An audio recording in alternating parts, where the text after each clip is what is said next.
Pemirsa, serangan yang dilakukan kelompok Hamas dini hari 7 Oktober 2023 memicu perang antara militer Israel dengan Hamas di akhir tahun 2023. Perang kali ini akan dicatat sebagai sejarah konflik antara Israel Palestina yang paling brutal dan menewaskan ribuan korban warga sipil Palestina.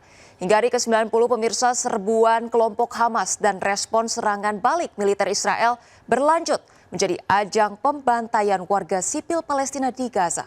Bahkan warga dunia menyebutnya sebagai genosida. Dan berikut pemirsa infografis dari perang di Gaza.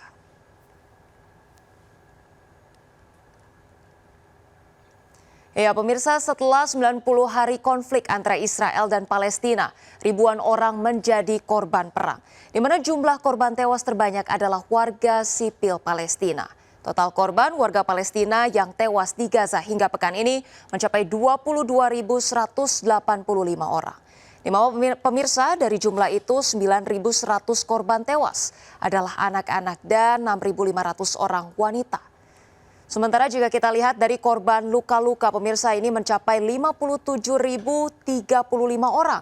Korban luka anak-anak 8.663. Sementara 6.327 orang adalah korban wanita.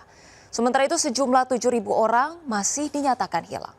Sementara pemirsa, korban dari pihak Israel ini mencapai 1.139 orang yang tewas, 173 orang tentara tewas, di mana korban tentara Israel yang luka-luka mencapai 965 orang.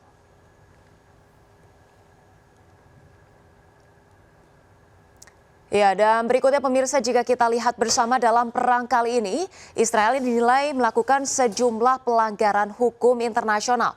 Di antaranya pemirsa, yang pertama adalah hukum humanitar internasional, di mana pemirsa hukum ini tentunya bertujuan untuk menyelamatkan warga sipil dan juga pihak yang tidak terlibat dalam perang. Di mana negara yang melanggarnya dikenakan sanksi. Di antaranya adalah berupa sanksi kompensasi pemirsa, kemudian sanksi militer, dan juga sanksi non-militer. Baik, pelanggaran kedua adalah terkait dengan konvensi PBB tentang senjata konvensional, di mana hal ini mengatur mengenai pembatasan hak setiap pihak yang berkonflik untuk memilih cara dan sarana perang. Konvensi ini mengatur larangan penggunaan senjata, proyektil, dan juga material yang bisa menyebabkan luka berlebihan dan penderitaan.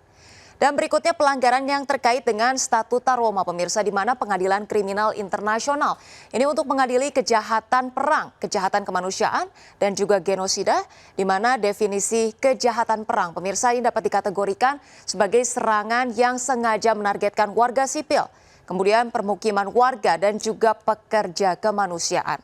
Serangan yang menghancurkan properti yang tidak berdampak secara militer hingga kekerasan seksual dan deportasi ilegal. Dan berikutnya pemirsa, serangan yang dilakukan militer Israel ke wilayah Gaza ini tidak hanya berdampak terhadap tewasnya warga sipil Palestina di Gaza, tapi juga banyak korban lainnya pemirsa. Di mana para jurnalis yang meliput konflik di Gaza ini adalah pihak yang terkena dampak serangan militer Israel. Di mana jika kita lihat total jurnalis yang tewas ini mencapai 85 orang pemirsa. Terbanyak adalah jurnalis Palestina yang mencapai 78 orang. Kemudian sementara jurnalis Libanon yang tewas ini mencapai 3 orang dan jurnalis Israel yang tewas mencapai 4 orang. Kelompok pelajar Palestina juga menjadi korban serangan militer Israel, mencapai 4.156 orang yang tewas.